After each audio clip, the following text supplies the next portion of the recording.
When most people think of the Renaissance, they think of Italy. A sun-kissed realm of popes, piazzas and palazzos. A place filled with hugely talented artists like Leonardo and Michelangelo. A generation who, in the 15th century, left the Middle Ages behind and created a glorious new kind of art. More inventive and more exuberant than anything seen before.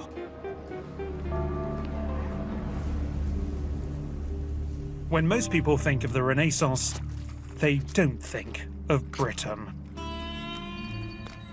While the Italians were busy building a modern world, the British were still stuck in the medieval mud. The Renaissance is supposed to have passed us by. But that isn't true. The British did have a Renaissance, and it was bold, it was beautiful, and it was utterly brilliant. Yet for some reason, we've all but forgotten it. In this series, I want to rediscover our forgotten Renaissance, a dazzling movement that flourished from around 1500 to the Civil War 150 years later. That gave us our first great paintings, our first stately homes, our earliest scientific breakthroughs, and perhaps the finest writer of them all. A movement that catapulted us out of the Middle Ages and laid the foundations of a modern British culture that still shapes us today. This series isn't about kings and queens or Tudors and Stuarts. It's about the painters, sculptors, poets, playwrights, composers, inventors, explorers and craftsmen who together revolutionised the way we saw the world. And this episode is about how it all got started. How a handful of brilliant European artists brought the new ideas of the Renaissance to Britain. How we learned from their techniques, experimented with their ideas, and through them began to develop a voice of our own.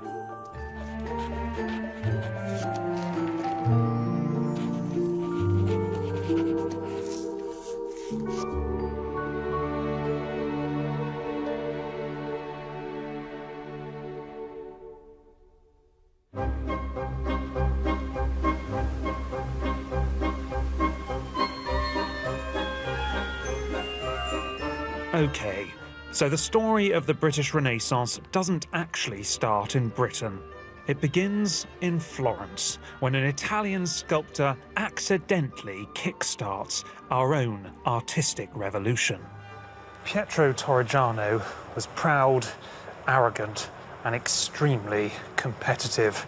He was childhood friends with Michelangelo, but rather than admiring the great man like everyone else, he was pathologically jealous of him. Things came to a head one day when both men were in a chapel studying some frescoes. So they were next to each other, sketching, when Michelangelo apparently made some snide remark. And that's when it happened. That's when years of jealousy bubbled over. That's when Torrigiano snapped. Clenching my fist, I gave him such a punch that I felt the bone and cartilage in his nose crumble like a biscuit. He will remain marked by me as long as he lives. Torrigiano permanently disfigured Florence's favourite son. He was left with only one option: to flee the city and take his talent elsewhere.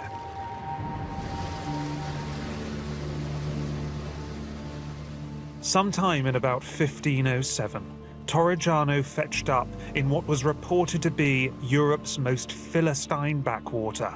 A grubby, dirty, uninspiring little place at the end of the known world. England. When Torrigiano first arrived in England, it must have felt like he'd stepped back into the past. The Renaissance had been raging in Italy for almost 200 years, but here there was absolutely no sign of it whatsoever. After 150 years of bloody wars and infighting, the British hadn't had time for a Renaissance. They hadn't even had time for art. In Britain, artists weren't celebrities like they were in Italy. They were anonymous workmen, paid the same as plasterers and ironmongers. And as for art, well, the British didn't really know what art was. They didn't even have a word for painting. If a painting was on canvas, it was called a cloth, and if it was on panel, it was called a table. But Torrigiano wasn't without work for long. In 1512, the young King Henry VIII, who fancied himself as a patron of new ideas, gave this exotic Italian artist a very special commission. Torrigiano was offered a staggering £1,500, that's more than £1 million in today's money, to make and work well, cleanly, surely, workmanly, curiously and substantially, those are the words in the contract, a very special artwork. It would be his masterpiece, and it would be unlike anything the British had ever seen.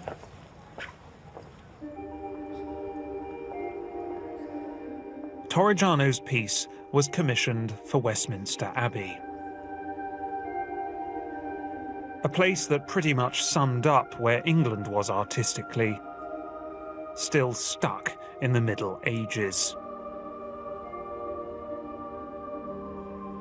With its stylized saints and pointed Gothic arches, it was thoroughly medieval. But what Torrigiano came up with was emphatically different.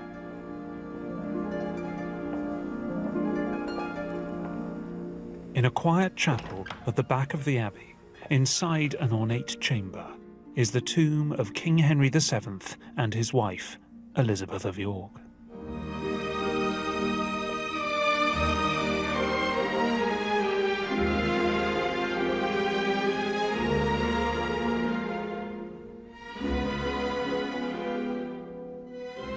Their life-size effigies rest on an imposing tomb chest that's decorated with biblical figures and saints.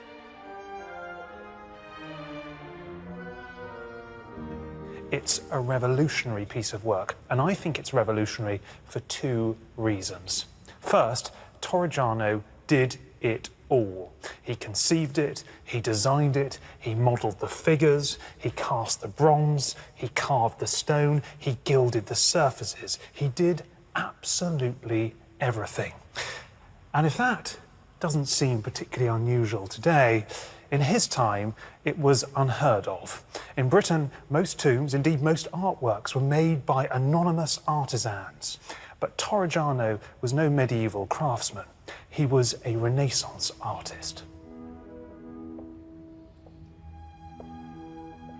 The second revolutionary thing about this tomb is its style. It is Renaissance through and through. It's made from white marble and gilt bronze, the materials that Donatello and Michelangelo would have used. It's adorned with columns and acanthus leaves that hark back to the classical ruins of Italy. The figures of the king and his wife are lifelike, their hands bulging with veins and dimples. But for me, the most Renaissance thing of all about this tomb are these cheeky little chappies. They're called putti, and they're Italian cherubs.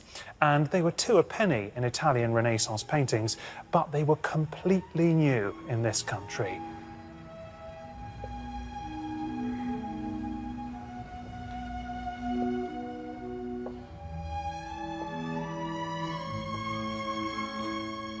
All in all, it's like a little piece of the Renaissance has been beamed down into the Middle Ages. Isn't it? Torrigiano's tomb marked a turning point in British art. It brought a modern style to a medieval country, It proved that artists were much more than mere craftsmen, and it showed that art itself could finally take centre stage in British life. Our Renaissance had begun.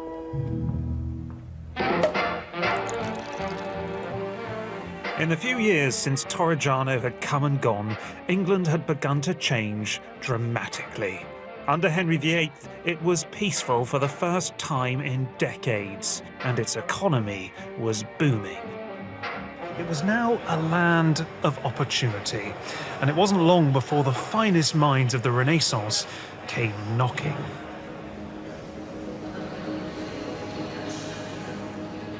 Artists poured into Britain from all over Europe. But none of them would have a greater impact than the brilliant Swiss-German painter Hans Holbein. Hans Holbein arrived in England in the autumn of 1526. He was just 29 years old. He came with no friends and family, he didn't speak a word of the language, and he had virtually no money. But Holbein had big ambitions. Holbein had made his reputation as a portrait painter in the Swiss city of Basel, a place that was now being torn apart by the struggles of the Protestant Reformation. He would be the first artist to bring the new techniques and ideas of the Renaissance portrait to Britain, a place where portrait painting was almost non-existent. Holbein would look closer and harder at British faces than anyone had done before him. He would capture their idiosyncrasies and their imperfections, and in doing so, he would make us think differently about each other and ourselves. Holbein's genius is best seen not in his finished works, but in intimate pictures that he hoped few would ever see. Today, they're housed at Windsor, in the Royal Collection. These are some of Holbein's preparatory drawings for his portraits, and these really are some of the most breathtaking artworks I've ever seen. They were made 500 years ago, and yet these people look like the people you see on the streets today. In fact, these are portraits of a new class of people, merchants and scholars and courtiers, the people who had taken over from the church as the new patrons of art. This is Henry Howard, Earl of Surrey, when he was about 15 years old, and it is alarming how present he feels. He stares right out at us, right through us, and it almost feels that if you look at him long enough, you'll see him blink, and if you lean in close enough, you'll smell his breath. Howard was executed, beheaded, a few years after this portrait was made, yet on this piece of paper, he'll always be alive. This is the courtier Sir Richard Southwell. He was a famously unpleasant man, and I don't think Holbein liked him either. He looks pompous and humourless. His nose is flared with self-regard, and Holbein has made sure to include some scars under his throat that he got from an infection of the lymph nodes. But the best bit is this little line in German, a note from Holbein to himself that translates as, "The eyes rather yellow." And Holbein's women are just as fascinating. Beautiful, ethereal, and so elegantly anxious. You know, one of the most impressive things about these drawings is the technique. It is so economical. A simple outline of pen and ink, a tiny touch of blue chalk for the eyes, a tiny stroke of pink chalk for the lips, and Holbein lets the paper do the rest. And it's that delicacy that enables him to capture the fragile, the fleeting, the transient quality of life itself. Holbein's drawings are the first really lifelike faces in the whole of British history, and they mark the beginning of a major British tradition, a warts-and-all preference for reality over beauty that has persisted ever since. But I think they're even more important than that. Holbein's portraits contain the seeds of a new idea. They mark, I think, a moment when people stopped thinking about themselves simply as types, as kings, as knights, as courtiers, and started thinking about themselves as individuals, with their own unique characteristics, their own unique hopes and fears. And that birth of the individual is a defining feature of the Renaissance.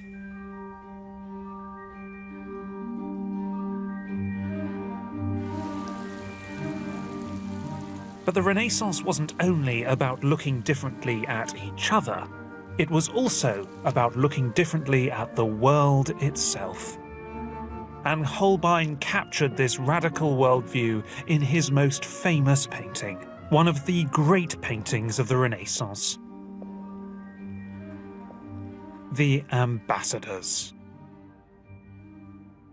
And here are the ambassadors themselves, Jean de Dinteville and Georges de Selve, looking proud of their achievements and even prouder of their clothes. But the first thing you notice about this painting, the most mysterious thing, the most famous thing, are not the ambassadors, but this splodge. If you look at it from this angle, you'll see it's actually a distorted but anatomically accurate skull. And it's a reminder that even rich and powerful men like these two will die like everyone else. But I don't think this picture is really about the ambassadors. I think it's about what's right at the very center. This cryptic array of objects. On the top shelf, these objects relate to the heavens. A celestial globe, 2 quadrants, a sundial. On the shelf below, these objects relate to the earthly realm. A terrestrial globe, a book of arithmetic, some musical instruments, and a book of hymns that's painted in so much detail I could actually sing them. These 2 shelves depict no less than the entire cosmos, heaven and earth together. Holbein has created an image of a world in which everything can be charted, measured, quantified, understood. A world that mankind finally has mastery over. This is Holbein's most ambitious portrait. It is a portrait of the Renaissance itself. As Holbein assembled his Renaissance stage set, he would have looked to his best friend for the props. A German mathematician and astronomer called Nicholas Kratzer. Kratzer represented the other crucial aspect of the Renaissance, the spirit of scientific inquiry.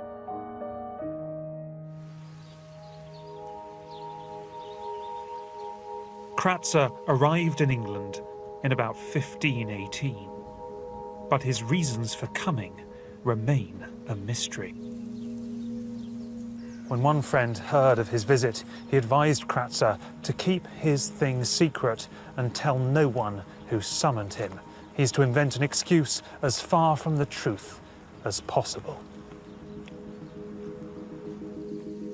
We may never know Kratzer's true motives. He may have been on a secret mission. He may have been a spy. But we do know that he was immediately employed by the king himself as the royal clockmaker. Spy or not, when Kratzer came to London, he certainly brought secrets with him. This is his private notebook, and it contains diagrams, equations, and instructions for the instruments he made. It's so exciting to be looking through this book because looking through it is like peering into Nicholas Kratzer's mind. And it was clearly a formidable mind. It was also a genuinely Renaissance mind, a mind that believed in observation and calculation, a mind that believed the secrets of the universe could be unlocked with precision engineering. And for Kratzer and his peers, nothing was quite as precise as a sundial. An instrument that harnessed the sun itself, transforming its rays into the hands of a mathematically designed clock. Joanna Migdal is one of the few people to continue the great art of dialing. As an instrument maker yourself, how do you rate Kratzer?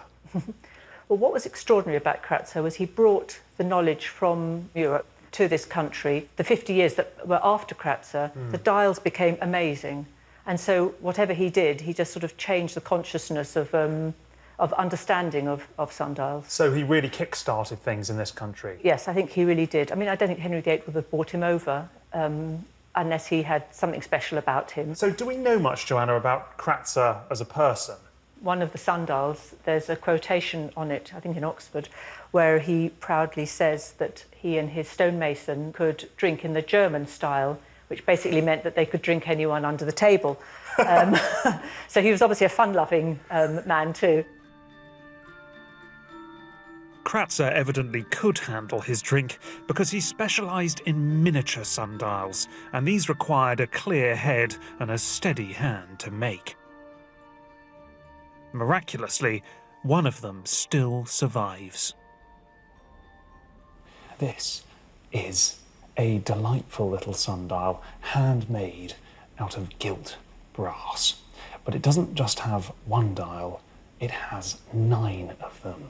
7 along the edge and 1 on each side. Each one of them is perfectly calibrated. All are set to a latitude of 51.5 degrees north of the equator, and that means it was designed to work in London. So to use it, the first thing you need to do is to orient these gnomons towards the north. And right at the top of it, there's a little hole, and inside that hole there would have been a compass, and that compass would have helped you position it exactly right. And when the positioning is right, the sun, and I'm going to use a torch because we're indoors, the sun would pass over the surface of the sundials and would help you tell the time. And the really clever thing is that actually not just one of these sundials will tell the time, but all of them. And this was completely new in Britain. There had been sundials before, there had been pocket sundials before, but nothing as showy, as complex, as sophisticated as this.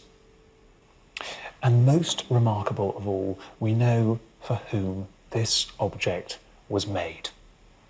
Right here on the stand is a little picture of a dinky cardinal's hat, and that tells us that this sundial was made for Cardinal Wolsey, King Henry's chief minister. And you know, I can just imagine the chubby figure of Wolsey pulling this out after dinner, passing it around the table and showing off his fiendishly clever gadget. Foreign technology was becoming fashionable, reflecting an appetite for scientific knowledge, an excitement that was not confined to England. Thanks to Scotland's long-running alliance with France, the Scottish Stuart kings had embraced the Renaissance with enthusiasm. Their base was Stirling Castle, part of which they restyled according to the latest fashion. They filled it with modish sculptures of European monarchs, classical heroes, and lots of Italian putty. And they invited musicians, scholars, and scientists from all over Europe to come and work there. One of the most eccentric was a young Italian called Giovanni Damiano, or, as the Scots called him, John Damien. John Damien, was an alchemist, and he divided opinion dramatically. Some people thought he was a charlatan, and they accused him of murdering a priest in Italy and impersonating a doctor in France. But the king thought he was a genius. Damien was a contemporary of Leonardo, and both were obsessed with the ultimate Renaissance ambition: human flight. In fact, Leonardo's famous drawings of flying machines may well have inspired Damien to embark on his most audacious experiment. It was the morning of the 27th of September, 1507. The king had just dispatched 2 ambassadors to France, but as they exited, Damien entered. John Damien assembled the court and made a staggering announcement. He would beat the ambassadors to Paris. He then strapped on 2 large wings which he'd fashioned from hen feathers. He stepped up onto those ramparts over there, and when he had everyone's attention, he leapt off.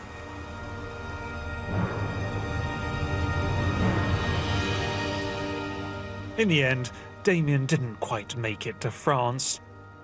Instead, he landed in a dunghill near the foot of the castle and broke his leg. John Damien's flight could be seen as a miserable failure, but I disagree. These ramparts are really, really high, and for him to jump off them and only break his leg, well, I think he must have flown at least for a bit, which would make this one of the first human flights in British history. John Damien's grand ambitions pleased the king, but many others at court mocked and insulted him relentlessly. And in doing so, they revealed a broader tension at the heart of the British Renaissance.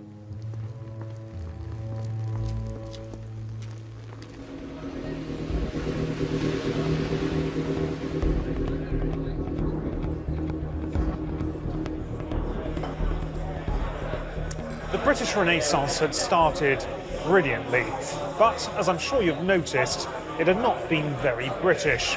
Its greatest sculptor had been Italian, its greatest painter had come from Switzerland, and its greatest inventor had been German. And this was not lost on the natives.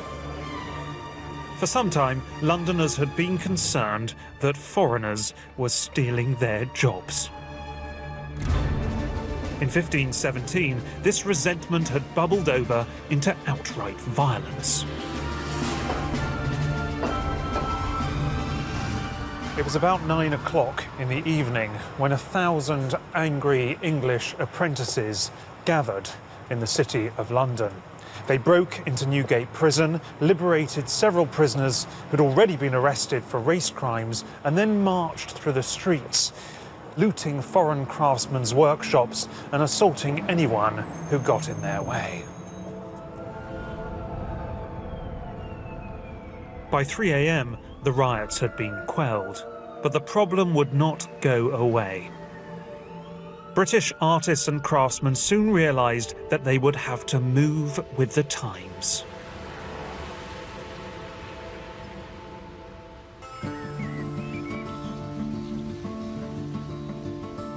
From the 1520s, a new generation began to discover Renaissance ideas for themselves. But they wouldn't simply copy Europe. They would do things differently. On the continent, the Renaissance had typically been elegant and refined. The British, however, were not a particularly elegant and refined bunch. So when we did the Renaissance, it was earthy, visceral, and at first a bit rough around the edges. The first of these native pioneers was a young English courtier called Thomas Wyatt, captured here by none other than Hans Holbein. Thomas Wyatt was a playboy, assassin, spy, diplomat. He's famous for having had a secret affair with Anne Boleyn. But the real reason we should remember him is this. He was, in my opinion, the man who brought the Renaissance to English literature.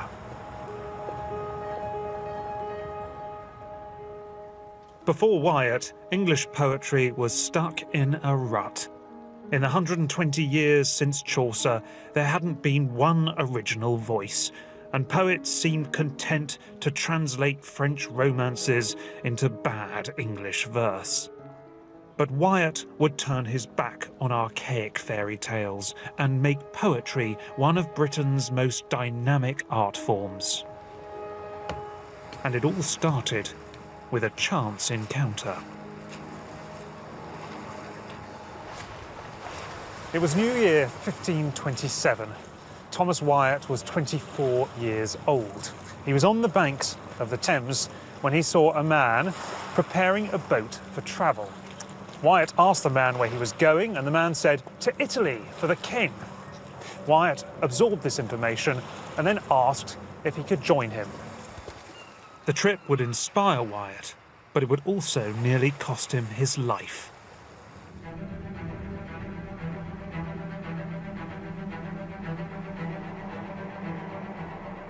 The two men arrived in Italy in February on a diplomatic mission to meet the Pope. But Italy was a lot more dangerous than Wyatt had bargained for.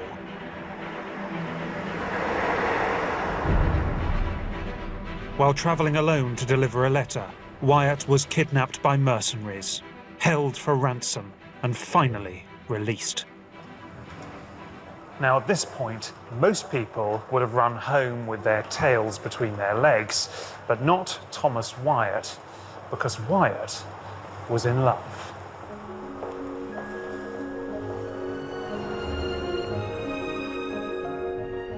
While travelling around, Wyatt had seen the Italian Renaissance with his own eyes for the first time, and he loved everything about it. But nothing appealed to him quite like its poetry. And most of all, the love lyrics of Petrarch. Petrarch was a towering figure of the Italian Renaissance. In fact, many people think he actually invented the idea of the Renaissance, but he was also a hopeless romantic.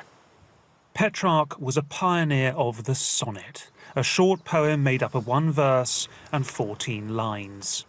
Petrarch pretty much reinvented the sonnet as the perfect love poem, one that could express the true complexity of emotion in an extremely condensed form. His first 8 lines, they would set up the problem, which was usually a burning desire for an unattainable woman. And the last 6 lines, well, they would resolve that desire. It was short, it was sweet, and it was passionate, and Thomas Wyatt was smitten.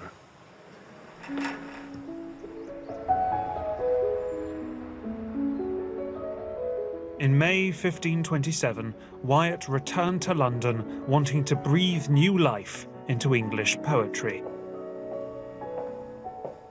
Wyatt took the Italian sonnet and put it to bold new use. He wrote tortured love poems for his friends in the Tudor court. They were very private, often intimate. Wyatt's poems were written by hand onto small, precious pieces of paper. They were folded, rolled up, wrapped in ribbon, and then furtively passed from person to person, tucked into a pocket or left under a pillow for a lucky lady to find. Unlike Petrarch's spiritual love poems, Wyatt's were more passionate, more pained, and more human. This is a copy of one of his finest. They flee from me that sometime did me seek, with naked foot stalking in my chamber. I have seen them gentle, tame and meek, that now are wild and do not remember. What an explosive start to a poem. They flee from me that sometime did me seek. It's so simple, yet so powerful. It's about loss, it's about rejection, it's about heartbreak. And who ultimately hasn't felt those things in their life? And that ultimately is the most amazing thing about this poem. Thomas Wyatt wrote it 500 years ago, and you can still feel his pain today. Wyatt repeatedly explored the pain of rejection. I find no peace, and all my war is done. I fear and hope, I burn and freeze like ice. I fly above the wind, yet can I not arise, and naught I have, and all the world I seize on. I desire to perish, and yet I ask health. I love another, and thus I hate myself. I love another, and thus I hate myself. That is a great line. It's a great line. How good a poet was he? I think he was a genius. I think that if you spend some time with Wyatt's poetry, the more you look at it, the more impressive it is. He produced a poetry which is much more human than Petrarchan poetry. He produced a poem which actually addresses our own human feelings of frustration, entitlement, Rejection. bewilderment, rejection, abandonment. You know, there isn't anybody who could read a Wyatt's poem and not feel, yes, I have been there, I have been there. Wyatt also didn't shy away from writing about sex. When her loose gown from her shoulders did fall, and she me caught in her arms long and small, Therewithal sweetly did me kiss, and softly said, Dear heart, how like you this? it was no dream. I lay broad waking. But nobody in medieval poetry went to bed with anybody, only in dreams. That's why this is such a radical poem. There is a real Englishness to his poetry, isn't there? I think he is, above all, an English poet. Unlike most of the other architects of the Renaissance, he was English. You know, Torrigiano was Italian, Holbein was German, so he had a conscious desire to write in English and make English a language which was as flexible and as beautiful and a vehicle for the expression of complex ideas as Latin or as Greek or as Italian had been.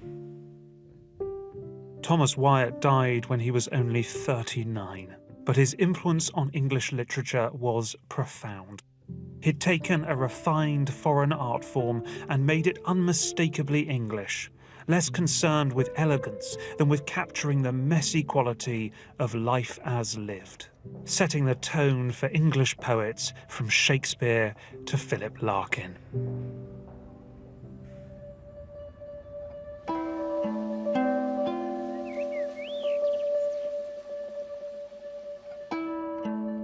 If Thomas Wyatt introduced an unglamorous realism to poetry, another Englishman was to do the same with painting. His name was John Betts. Like so many British artists of this period, virtually nothing is known about John Betts, but it seems he was trained by none other than Hans Holbein. Now, if that's true, it makes him a crucial figure, the first Renaissance-trained British artist in history. Only a handful of his portraits survive. One of them, of an unknown man, is the earliest British picture in the Tate collection. And this is it. It was painted in 1545, just 2 years after Holbein died. Now, I'll be honest, it's not as good as Holbein, but it's pretty darn good. And it's got that defining Renaissance feature, the desire to be realistic. John Betts has individually painted every single curling hair in this man's ginger beard. He's used wet paint to capture the ruffle of the fur collar. And the face, well, for maybe the first time in British art, it's lifelike. This picture is the beginning of a homegrown Renaissance in painting. But it suggests that our Renaissance would not be about beauty, grace, and endless cherubs. It would instead have a solid and earthy reality.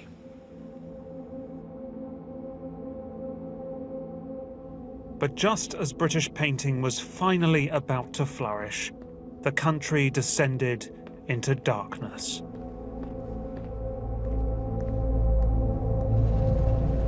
After the death of Henry VIII, the long-standing tensions between the old Catholic Church and the new Protestant faith erupted into violence.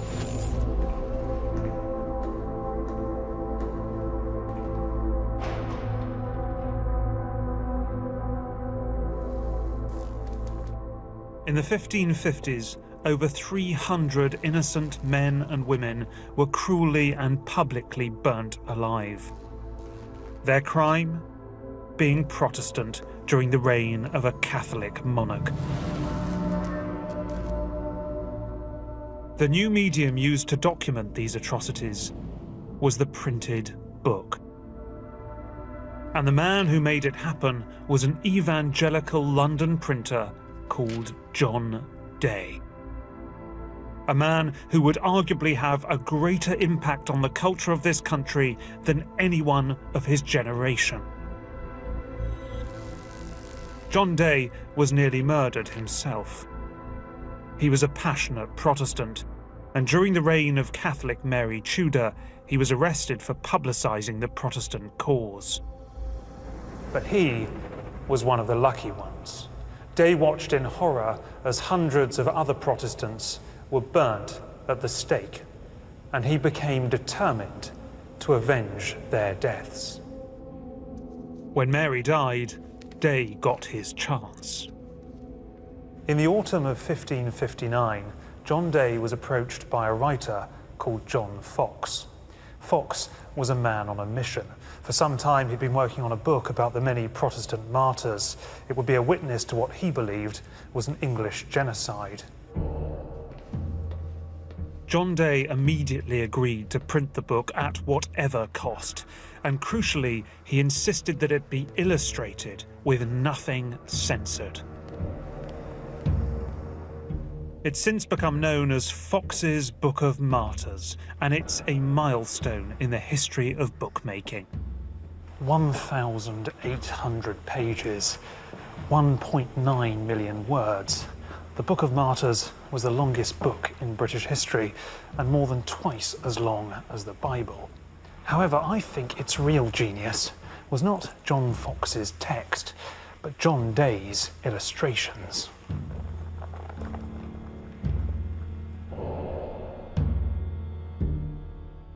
They depict the suffering of Protestants, and they are vivid and gruesome. Burnings, torture, disembowelment.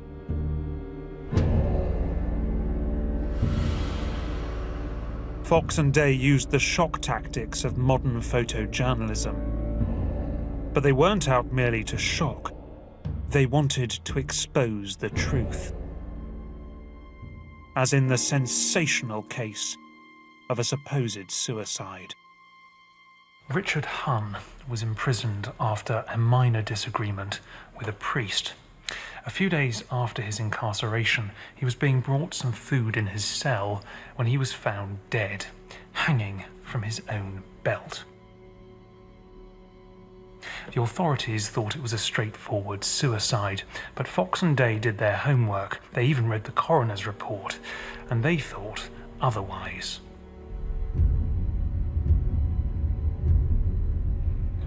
The report said that a fresh candle had been found snuffed out in the dead man's cell.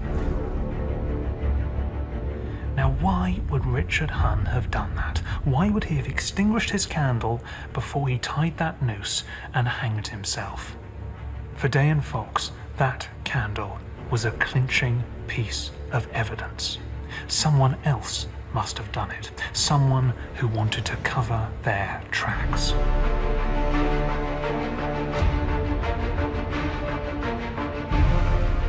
Foxe and Day were convinced that these three men had been sent by the Catholic Church to murder Richard Hunn and then make it look like suicide. The Book of Martyrs had more impact than Day could ever have imagined. It was distributed to churches, schools, and even pubs, and it became the most widely read book in England for the next 200 years. This book had a profound effect on the English people. It helped forge the identity of England as a Protestant nation. And John Day's images were crucial to its success. They ensured that all British people, literate and illiterate alike, could understand Fox's message. The Book of Martyrs is a monumental work of the Renaissance, but it is also the beginning of a distinctly British tradition. A tradition of graphically exposing injustice that runs all the way through our culture, from William Hogarth to Gerald Scarfe.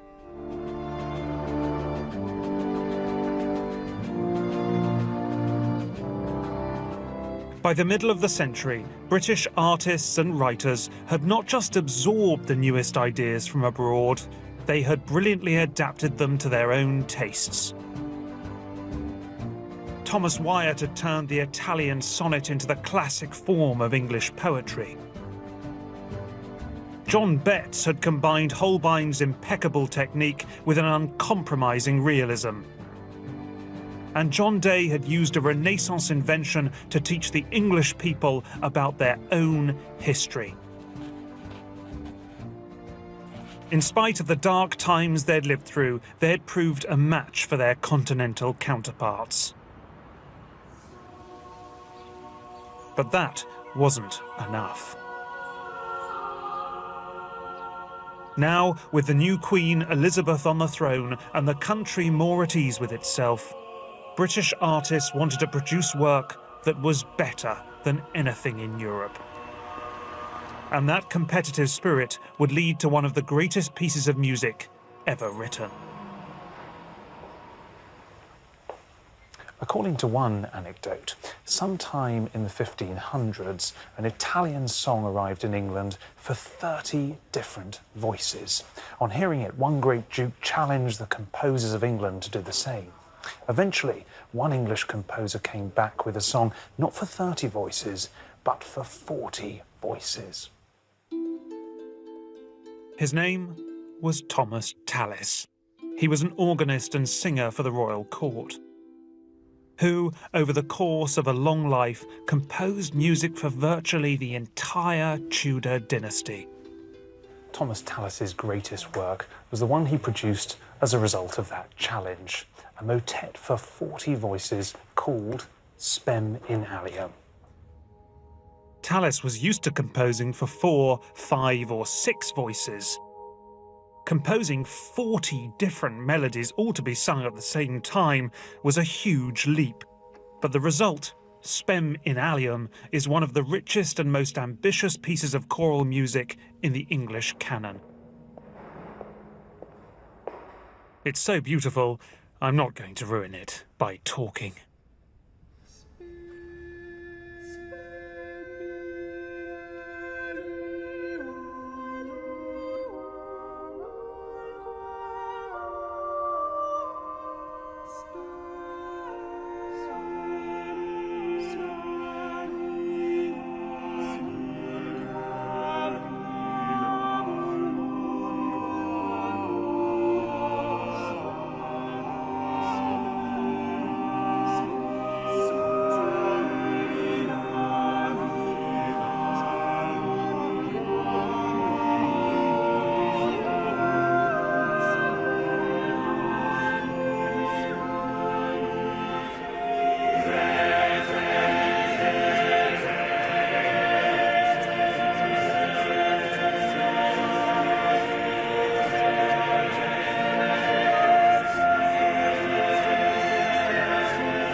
David Hurley has sung Spem in Alium many times. So David, what is it actually like to perform Spem in Alium? It's quite terrifying, actually. I mean, you either are the person that comes in first, which in itself is terrifying, or you're in choir 6 or 7 and you have to wait around for ages for the and work out exactly when it is you're meant to come in. When all those voices come in at that point of the music, is it really, it must be, euphoric experience. It must be wonderful. It's an incredible sound. I mean, both for the people listening and actually for the people involved. It's just this wall of sound. An ancient Renaissance version of surround sound before its time. So was there a broader, feel of the time that the English were competing with what was coming from the continent? Yes, I think we had a little bit of an inferiority complex, and their way of dealing with it was to make England this incredibly important place artistically. English music is very much an important part of showing how wonderful England was.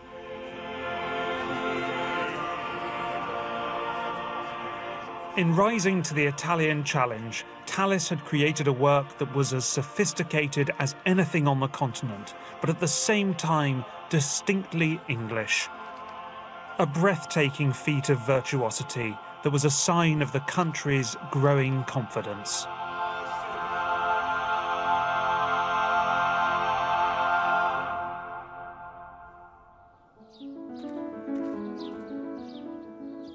By the 1560s, the British Renaissance had serious momentum. And yet, if you walked through any town, you'd be forgiven for thinking you were still in the Middle Ages, because our buildings were still resolutely medieval.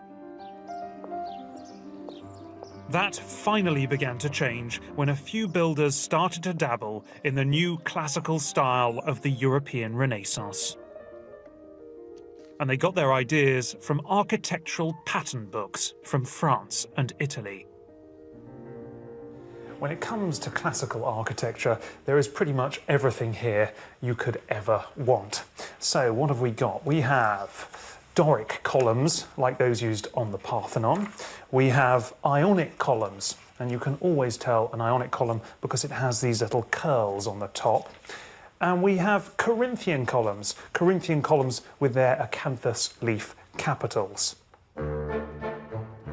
There are also pediments, domes, temple fronts, and triumphal arches like those built by the Roman emperors.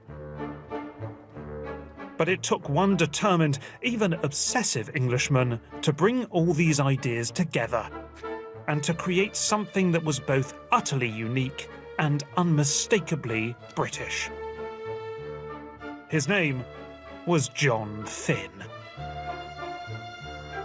John Thynne was born in 1515. He was the son of a Midlands farmer, but he had grand designs. He married the Lord Mayor of London's daughter, and with his wife's fortune bought a former priory in Wiltshire and proceeded to turn it into his family's seat. John Thynne was frankly pretty unpleasant. He was famously impatient and had a ferocious temper, but he was also ambitious and single-minded. And when he set his mind on something, he never gave up. He wanted a house to suit his ego. It had to be new, it had to be modern, and for John Thynne, that meant it had to be classical. Thynne was so determined to get his house just right that he wrote letters to his builders every single day. I would you do not forget to mend the lanes with gravel in such places as need or require. Also, let there be haste made with the top of my tower. Further, I would you not forget to get planks sawn for my doors. Every single detail of his house he's writing about. Must have been a nightmare employer. But John Thynne's obsessive attention to detail eventually paid off. In 1568, after 30 years of building and rebuilding again, he finished his house. It's still standing today. It is called Longleat. And it's the first of England's great stately homes.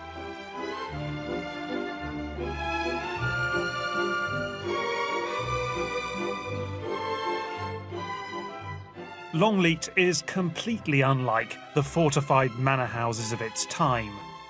It's symmetrical and it's smothered in classical features.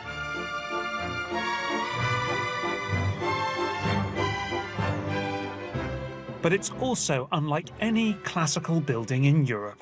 It doesn't slavishly follow the architectural pattern books, it mixes everything up, creating an eclectic, exuberant and rule-breaking English style.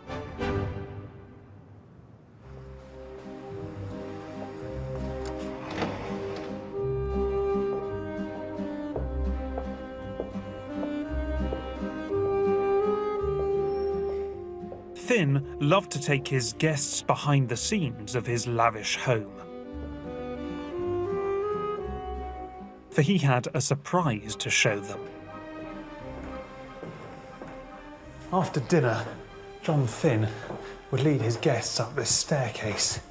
They can't have had a clue where he was taking them.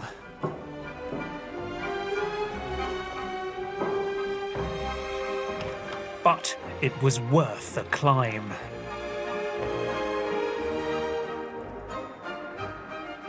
This is the roof at Longleat.